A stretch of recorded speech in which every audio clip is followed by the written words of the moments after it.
कल्याण वालधुनी नदीमध्ये झालेलं प्रदूषण आणि कचऱ्याच्या साम्राज्यानं नदी पूर्णपणे लोप पावत चालली आहे। या नदीला पूर्णपणे मृत स्वरूप आलेलं आहे। याकरता कल्याण डोंबिवली प्रशासन प्रयत्न करणार असं मत हर्षदा थविल चौधरी यांनी व्यक्त केलंय।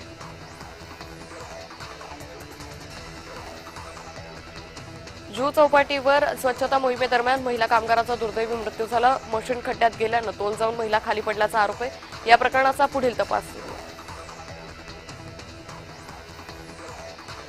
मुंब्र्यात अर्धवट नालेसफाईमुळे बोजवारा उडालाय। राष्ट्रवादीचे पदाधिकारी प्रवीण पवारांनी ठाणे पालिकेच्या घनकचरा विभागाला पत्र देत ठेकेदारांवर कारवाई करण्याची मागणी केली आहे।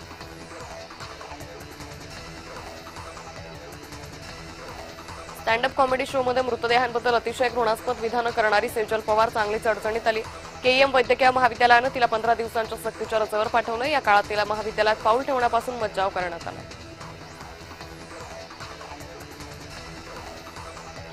भिवंडी ठाणे महानगर पीएनजी गॅस पाईपलाईन फुटली होती। वाहतूक पोलिसांच्या सतर्कतेमुळे मोठा अनर्थ टळला।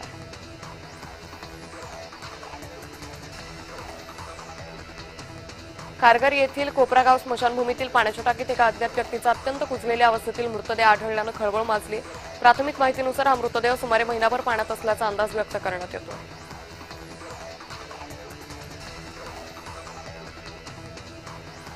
कुंभमेळ्यापूर्वी भीमाशंकर देवस्थान उज्जैनच्या महाकाल विकसित करण्याचं उद्दिष्ट आहे, अशी माहिती पुण्याचे जिल्हाधिकारी जितेंद्र डुडी यांनी दिली।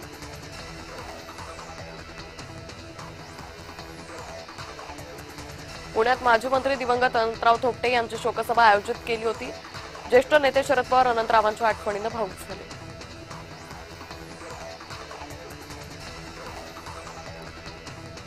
भीमाशंकर मंदिराचं काम अतिशय वेगानं पूर्ण होत आहे। मंदिर परिसराचं परिवर्तन होणार आहे, अशी प्रतिक्रिया मुख्यमंत्री फडणवीस यांनी दिली।